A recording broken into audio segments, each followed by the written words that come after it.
देखिए इंडिया में ना आर्म रेसलिंग बहुत ज्यादा बढ़ रही है, जो कि एक अच्छी बात है। बट उसके साथ एक और चीज जो बढ़ रही है वो है अनअवेयरनेस ऑफ आर्म रेसलिंग। मतलब कि लोगों को ये पता है कि आर्म रेसलिंग में कितनी टेक्निक्स होती है, क्या एक्सरसाइज लगानी है, बट उनको ये नहीं पता होता आर्म रेसलिंग से उनकी बॉडी पे क्या इफेक्ट आ रहा है, उनकी बॉडी आर्म रेसलिंग को कैसे रिएक्ट करती है। मतलब कि एक्चुअल में कौन सा हिस्सा आपका आर्म रेसलिंग में यूज हो रहा होता है। एक एग्जांपल समझाता हूं। लोगों को क्या लगता है ना कि अगर उनका बड़ा डोला होगा, उनका बड़ा बाइसेप होगा, तो वो एक छोटे डोले वाले को हरा देंगे। मतलब जिसका हाथ पतला होगा, थोड़ा सा छोटा होगा, उसे हरा। और आप यही गलत है। तो आज ना गाइस मैं आपको प्रॉपर नॉलेज देने वाला हूं आर्म रेसलिंग की, क्योंकि कौन सी एक्सरसाइज लगानी है, कौन सी टेक्निक यूज करनी है, ये पता होना तो जरूरी है। बट उसके साथ और ज्यादा जरूरी ये है कि आपको पूरी नॉलेज भी होनी चाहिए गाइस। तो इस वीडियो में आज मैं आपको यही एक्सप्लेन करूंगा कि कितनी वेटेज मसल की होती है, कितनी टेंडेंस की होती है, क्यों आपको पेन होता है। कभी कभार कुछ लोगों को ऐसा पेन होता है कि यार आर्म रेसलिंग कर रहे हैं, 15 मिनट रेस्ट दिया, ठीक हो गया, बट फिर उसके बाद फिर से आर्म रेसलिंग करी तो उतना ही पेन वापस आ गया। क्योंकि 10 में 6 सवाल मेरे छोटे भाई यही पूछ रहे होते हैं कि यार यहाँ पेन हो रहा होता है, बाइसेप में पेन हो रहा होता है, फोरआर्म में पेन हो रहा होता है। कभी उनको आर्म रेसलिंग करने का पेन आता है एंड 15 मिनट वो रेस्ट लेते हैं, फिर पेन चल जाता है, लेकिन फिर आर्म रेसलिंग लगाते हैं तो फिर दर्द आ जाता है। तो यही सारी फंक्शनिंग हाथ की क्या होती है मैं एक्सप्लेन करने वाला हूं, क्योंकि ये बहुत बेसिक चीजें जो सबको पता होनी चाहिए आर्म रेसलिंग स्टार्ट करने से ही पहले। So let's start guys. देखिए अभी आपको अगर आर्म रेसलिंग स्टार्ट करनी है ना, तो एक सेंटेंस आप सारे सीनियर प्लेयर से सुनेंगे कि अपने हाथ को पहले 1-2 साल पका लो, फिर कंपटीशन लड़ना। साइंटिफिकली उनका ये मतलब होता है कि अपने हाथ के टेंडन और जो बोन्स होती है उनको थोड़ा सा मैच्योर कर लो। आर्म रेसलिंग कर करके, आर्म रेसलिंग की प्रैक्टिस लगा के, एक्सरसाइज करके इतना स्ट्रॉन्ग बना लो कि वो इतना तैयार कर लो कि कंपटीशन के लायक तैयार हो जाए। इसको समझाने के लिए एक बहुत अच्छा एग्जांपल देता हूँ। आपने कभी ना कभी कुंग फू एंड शाओलिन वालों को देखा होगा, वो अपना हाथ बार बार हार्ड सरफेस पे मारते हैं, लाइक वुड और स्टोन। क्यों मारते हैं? ताकि इस एरिया पे वो छोटे छोटे टीयर्स आते हैं, फिर वो टीयर्स 1 साल 2 साल 3 साल 4 साल बाद हील हो जाते हैं। हील होने के बाद वो और भी ज्यादा पत्थर की तरह स्ट्रॉन्ग हो जाते हैं। उनकी बोन्स में उस टीयर की वजह से बहुत ज्यादा ऐसी डेवलपमेंट आती है कि बोन स्ट्रॉन्ग होती रहती है। अभी तक मैंने जितना समझा है, क्या मैं ये कहना चाहता हूं कि आपको अपना हाथ भी मारना पड़ेगा या फिर आपको अगर बोन स्ट्रॉन्ग करनी पड़ेगी हमसे? जी नहीं, मैं ये कहना चाहता हूं कि आपको भी प्रैक्टिस करनी पड़ेगी। तो अब आते हैं आर्म रेसलिंग में। आर्म रेसलिंग में क्या होता है, जिन लोगों की स्केलेटन बोन मतलब बोन स्ट्रॉन्ग होती है, जिनकी जेनेटिकली बोन्स अच्छी और हेल्दी होते हैं, वो काफी ज्यादा एडवांटेज में रहते हैं, क्योंकि वो स्ट्रॉन्ग भी रहते हैं। फॉर एग्जाम्पल नॉर्थ ईस्ट के उनकी स्केलेटन बोन की जो डेवलपमेंट होती है जेनेटिकली, वो बहुत अच्छी होती है, स्ट्रॉन्ग होती है और हेल्दी होती है। तो यहाँ पे अब 2 सवाल उठेंगे। एक सवाल तो ये उठेगा, क्या मैं ये कहना चाहता हूँ कि यहाँ पे मसल की कोई जरूरत नहीं होती है आर्म रेसलिंग में? जी नहीं, होती है। बट मैं ये भी कह रहा हूँ कि उतनी इंपॉर्टेंस बोन्स एंड टेंडेंस को भी देनी चाहिए। मैं आगे एक्सप्लेन करूंगा। दूसरा सवाल आपको ये आ रहा होगा कि आप कैसे खुद की बोन को डेवलप कर सकते हैं, खुद की बोन को स्ट्रॉन्ग बना सकते हैं आर्म रेसलिंग के, उसको भी डिस्कस करेंगे। देखिए अब मैं आपको सिंपल बताता हूँ।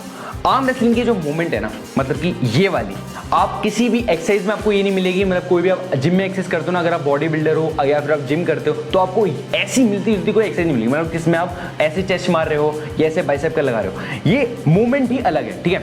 तो जब हम आर्म रेसलिंग में घुसते हैं, मतलब कि हम जैसे ही स्टार्ट करते हैं, तो हमें जो हमारी मतलब हम ये कह सकते हैं हम स्क्रैच से स्टार्ट कर रहे होते हैं। हम जो पहला जो झटका देते हैं ना आर्म रेसलिंग का, 1 महीने का, 2 महीने का, 3 महीने का, वो बिल्कुल नया होता है हमारी बॉडी के लिए, ठीक। तो इसीलिए ये मूवमेंट नहीं है, तो हमें पेन भी कहाँ आता है, हमें यहाँ पेन आ रहा होता है, यहाँ पे गोल्फर्स के एरिया में पेन आ रहा होता है, हमें टेनिस में पेन आ रहा होता है, हमें यहाँ पे टेंडेंस ये हर्ट कर रहे होते हैं, हमें अल्नर में दर्द आ रहा होता है, ऐसी जगहों पे पेन आ रहा होता है, जो कि किसी और मूवमेंट से बिल्कुल अलग है। और जैसा कि मैंने स्टार्टिंग में कहा, आपको भी ये समझने की जरूरत है कि ये कोई बाइसेप का गेम नहीं है, ये कोई ट्राइसेप का गेम नहीं है। इसीलिए बहुत सारे मेरे भाइयों को इंजरी आती है, पेन आता है, एंड क्योंकि उन्हें तो यार ये लगता है कि हम पंजा कितना भी लड़ा सकते हैं, हम जितना पंजा लड़ाएंगे, जैसे बॉडी बिल्डिंग में होता है, जितनी हम एक्सरसाइज लगाएंगे, रेस्ट उसमें भी देना होता है, बट जितनी हम पंजा लड़ाएंगे, हम पूरे 7 दिन पंजा लड़ाएंगे, क्लास में, कॉलेज में, हम हर जगह पंजा लड़ाएंगे, तो हम रोज स्ट्रॉन्ग होते रहेंगे। नहीं गाइज, आपको रेस्ट भी देने की जरूरत होती है। तो ये आंसर था मेरे उन सारे भाइयों को जो कंफ्यूज रहते हैं, उनके पेन आ रहा होता है, वो मुझसे पूछते हैं कि भाई हम 7 दिन आर्म रेसलिंग कर सकते हैं, 7 दिन आर्म रेसलिंग की ट्रेनिंग कर सकते हैं? नहीं। आप क्यों नहीं कर सकते? इसलिए नहीं कर सकते क्योंकि यार आप जैसे अभी स्टार्ट कर रहे हो आर्म रेसलिंग, जैसा मैंने कहा ना कि ये मूवमेंट ही अलग है, नई मूवमेंट है। तो इसमें हमें, जैसे मैंने शाओलिन का आपको एग्जांपल दिया था कराटे का, वो मारते हैं अपने हाथ को, वो रेस्ट देते हैं, वो टीयर धीरे धीरे परफॉर्म करते हैं, धीरे। पहले वो पेपर से स्टार्ट करते हैं, फिर वो वुड पे आते हैं, फिर वो स्टोन। मैं आपको यहाँ पे कुंग फू नहीं सिखा रहा, but just I am telling कि मतलब कि वो कैसे स्टार्ट करते हैं। तो यही चीज होता है कि हमें आर्म रेसलिंग धीरे धीरे डेवलप करनी होती है, ओवर ट्रेन मत करो। तभी लोगों को यार पता ही नहीं होता कि मतलब वो सोचते हैं कि यार उनके यहाँ पेन आ रहा होता है ना कहीं, तो सोचते हैं बाइसेप में पेन आ रहा है, उनके यहाँ पेन आ रहा होता है ना, यहाँ कहीं फोरआर्म यहाँ आ रहा होता है, फोरआर्म का नाम डाल देते हैं, उनके यहाँ पेन आ रहा होता है, रिस्ट पे डाल देते हैं। गाइस आपके ना छोटे छोटे टेंडेंस हैं जहाँ जो आपको हर्ट कर रहे होते हैं, बट आपको अभी उसका असल मीनिंग नहीं पता। अगर अभी भी आपको एल्बो में पेन आ रहा है, रिस्ट में पेन आ रहा है, इसके लिए मैंने वीडियो बनाई है। मैं उन सबको भी यहाँ कवर करूँगा तो वीडियो लंबी हो जाएगी। और तभी मैंने उन वीडियोज़ में आपको टेंडेंस को एक्सप्लेन करा है कि हाथ में किस किस टाइप के टेंडेंस होते हैं और वो क्यों हर्ट करते हैं, आपको क्यों पेन देते हैं, क्यों आपको इंजरी देते हैं, तो उनको देखना। अब उठ रहे होंगे आपके मन में कुछ सवाल। पहला सवाल तो ये उठ रहा होगा कि आप कैसे अपने बोन्स एंड अपने जो टेंडन लिगामेंट जिनकी मैंने बात करी, आप उनको कैसे ग्रो कर सकते हो। गाइस, ग्रो करना है ना तो कुछ नहीं, आपको आर्म रेसलिंग करनी पड़ेगी। अगर आप जस्ट एक बिगिनर हो ना, अभी जैसे आपको अगर आपको आपने जस्ट स्टार्ट किया 1 महीने 2 महीने हुए, तो कुछ महीने 6 महीने 7 महीने बस आर्म रेसलिंग करो। उतना heavy side pressure, back pressure उन पे ध्यान मत दो, इंजरी हो जाएगी। एंड 7 दिन ट्रेन करना बिल्कुल बेवकूफ़ी है, सिर्फ 3 दिन 4 दिन बहुत होता है, ठीक है। ऐसे करके धीरे धीरे करके आप ग्रो होगे। टेक्निक पे वर्क करो, टेक्निक ज़्यादा इंपॉर्टेंट होती है स्ट्रेंथ से। ये एक्सेप्शन निकलेंगे जब लोग कहेंगे कि यार तूने बोला स्ट्रेंथ की ज़रूरत है, बट हाँ, टेक्निक पे पहले ज़्यादा वर्क करो। 6 से 7 महीने आप टेबल पे आओ, अपने हाथों को पकाओ, जैसे मैंने बोला।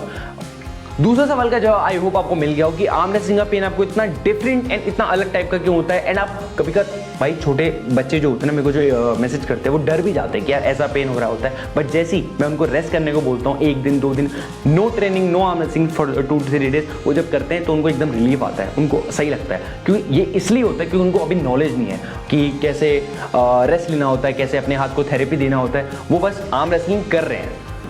इसलिए मुझे लगा गाइस कि ये वीडियो बनाना बहुत ज़्यादा इंपॉर्टेंट है, क्योंकि आपको ये सब नॉलेज होना बहुत ज़रूरी है आर्म रेसलिंग शुरू करने से पहले भी।